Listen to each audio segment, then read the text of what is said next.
Hola, ¿qué tal? Muy buenas tardes. Mi nombre es María Jocelyn López Ángel, actualmente estudiante en la licenciatura de Derecho en la Universidad Interamericana para el Desarrollo.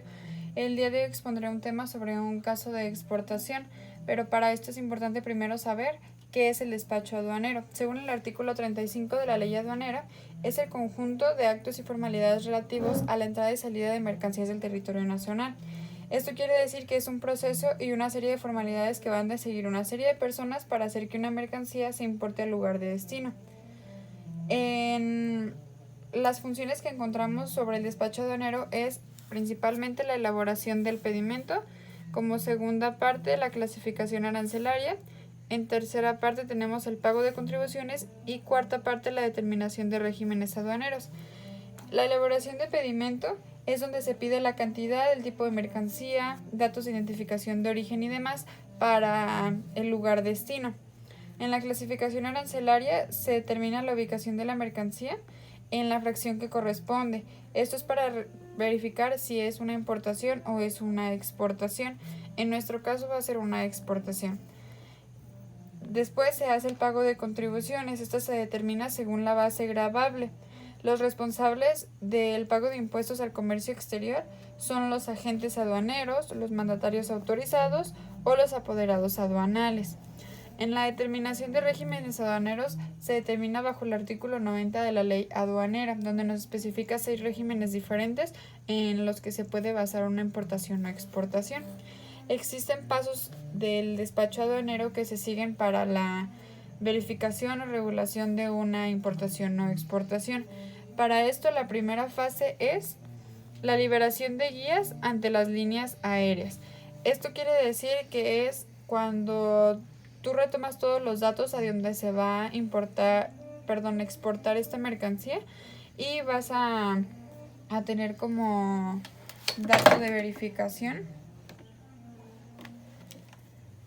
sobre el peso, la medida, quién envía, qué es y todos los detalles para quien se desea importar. Como segunda instancia tenemos la revisión física de las mercancías. Esta se realiza en el almacén donde se declaran realmente las cosas enviadas. Eso es para verificar que lo que hicimos en la liberación de guías sea correcto. Después se hace la elaboración del pedimento. Esta es una de las partes más importantes de los pasos a la hora de hacer un trámite aduanero, porque aquí es donde se realiza la solicitud de mercancía, quién importa, fechas de factura y todo se traduce en una fracción arancelaria hecha por un clasificador para saber qué tipo de mercancía es. No todas las mercancías pagan lo mismo, algunos no pagan, otros pagan el 5%, otros el 20%, y si este proceso no se elabora adecuadamente, se incurre en evasión de impuestos.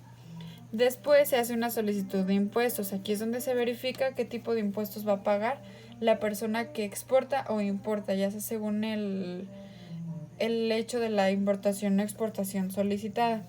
Y al final se hace una solicitud de mercancía. Estas pasan primero por el semáforo fiscal.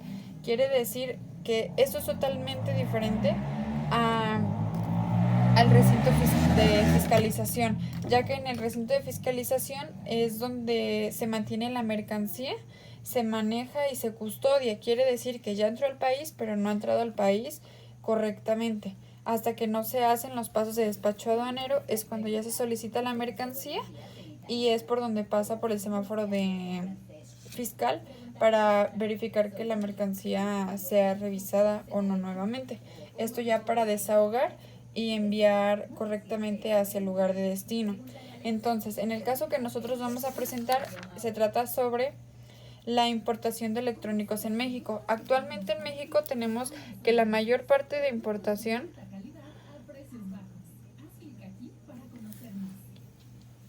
y exportación a México son los dispositivos electrónicos.